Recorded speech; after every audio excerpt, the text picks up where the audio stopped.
പാവറട്ടിപ്പള്ളിയുടെയും പെരുന്നാളിന്റെയും ചരിത്രത്തിനെ സാമൂഹിക സാംസ്കാരിക കലാരംഗത്തെ നിരവധി പ്രമുഖരുമായി നേരിട്ട് ബന്ധമുണ്ട്. അതിൽ ആരും ഒട്ടും പ്രതീക്ഷിക്കാത്ത ഒരു സിനിമാ താരം കൂടിയുണ്ട്.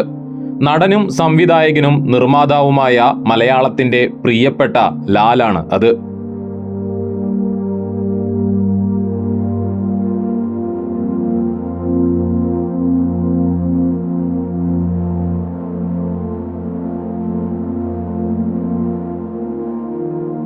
സിനിമയോ സാഹിത്യമോ ആയി ബന്ധപ്പെട്ടതൊന്നുമല്ല പാവറട്ടിപ്പള്ളിയുടെ ചരിത്രത്തിൽ ലാലിന്റെ റോൾ.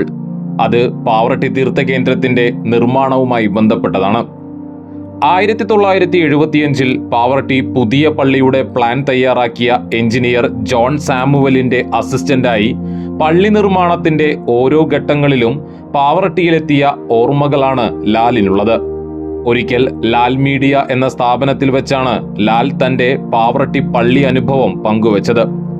അന്നത്തെ പാവറട്ടി പള്ളിയുടെ ലാൽ ടച്ച് പങ്കുവയ്ക്കുകയാണ് അധ്യാപകനായ റാഫി നീലങ്കാവിൽ. ലാൽ മീഡിയ ആരംഭിച്ച കാലത്ത് അതിന്റെ ലോഗോ ഡിസൈൻ ചെയ്യായിരുന്നു. അപ്പൊ ഞാനുണ്ട്, എൻ്റെ സഹോദരനായ സൈമൺ ഉണ്ട്, പിന്നെ മാർട്ടിൻ ജോർജ് എന്ന് പറഞ്ഞ ഒരു സുഹൃത്തുണ്ട്. അങ്ങനെ നമ്മുടെ ഓഫീസിലിരുന്ന് ഇതിന്റെ ലോഗോ ചെയ്യുന്ന സമയത്താണ് അവിചാരിതമായിട്ട് സുഹൃത്ത് പറഞ്ഞത്, ഈ ലാലിന് പാവറട്ടി പള്ളിയുമായിട്ട് ഒരു ബന്ധമുണ്ട്, അദ്ദേഹം ഇവിടെ നിർമ്മാണവുമായി ബന്ധപ്പെട്ട് വന്നിട്ടുണ്ടെന്ന് പറഞ്ഞു. അതെന്ത് കഥയാണ്? അപ്പൊ അത് എന്നിൽ ആശ്ചര്യം ഉണ്ടാക്കി. ഒരു നടൻ, അന്ന് അറിയപ്പെടുന്ന നടനാണ്, നിർമ്മാതാവാണ്, സംവിധായകനാണ്, അതിനൊക്കെ വ്യത്യസ്തമായിട്ടുള്ള ഒരു ആംഗിളിൽ ഇങ്ങനത്തെ കാര്യം ചെയ്തു എന്ന് പറഞ്ഞപ്പോൾ, നിർമ്മാണവുമായി ബന്ധപ്പെട്ട് പാവറട്ടിയിൽ വന്നു എന്ന് പറഞ്ഞപ്പോൾ അത് ഒരു അത്ഭുതം ഉണ്ടായി. എന്തായാലും ഉടനെ തന്നെ അദ്ദേഹത്തെ വിളിച്ച് അദ്ദേഹത്തെ കിട്ടിയില്ല. അദ്ദേഹത്തിന്റെ അസിസ്റ്റന്റിനെ വിളിച്ച് അന്ന് എളുപ്പമല്ല ഫോൺ മുഖേന ബന്ധപ്പെടാനായിട്ട്. എന്തായാലും കുറച്ച് ആ കാര്യം മനസ്സിൽ കിടന്നു. പിന്നീട് ഒരു പത്രം തയ്യാറാക്കുമ്പോഴാണ് ഈ ഒരു വരി പെട്ടെന്ന് ഓർമ്മ വന്നത്.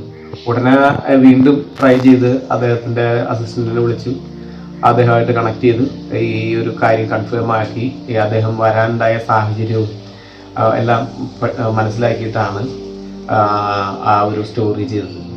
2015 പാവറട്ടി വിശേഷം എന്ന പ്രാദേശിക പത്രത്തിൽ ലാൽ നൽകിയ കുറിപ്പിലാണ് പിന്നീട് തന്റെ ഓർമ്മകൾ അദ്ദേഹം പങ്കുവച്ചത്.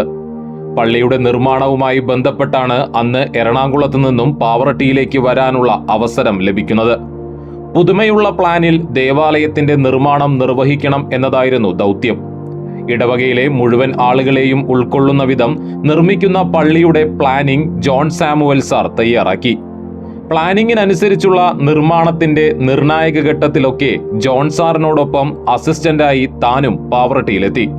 എവിടെ നിന്ന് നോക്കിയാലും ഒരു തടസ്സവുമില്ലാതെ അൾത്താരയ്ക്ക് ചുറ്റും എല്ലാവർക്കും ഒരുമിച്ച് കൂടുന്നതിനുള്ള സൗകര്യത്തിലാണ് പള്ളി നിർമ്മിച്ചത്. വിശാലമായ ദേവാലയത്തിന്റെ ട്രസ് വർക്ക് മറക്കുവാൻ കഴിയില്ലെന്നും അദ്ദേഹം പറയുന്നു. ട്രസ്സുകൾ മുകളിലെത്തിക്കുന്നത് ശ്വാസമടക്കി നോക്കി നിൽക്കുന്ന ജനസമൂഹം തന്റെ ഓർമ്മയിലുണ്ടെന്ന് ലാൽ പറയുന്നു. പാവറട്ടി തിരുനാളിനെ പങ്കെടുക്കാൻ കഴിഞ്ഞിട്ടില്ലെങ്കിലും പ്രശസ്തമായ ദേവാലയത്തിന്റെ നിർമ്മാണത്തിൽ പങ്കെടുക്കാൻ കഴിഞ്ഞത് വലിയ ഭാഗ്യമായി കരുതുന്നുവെന്നാണ് ലാലിന്റെ അഭിപ്രായം.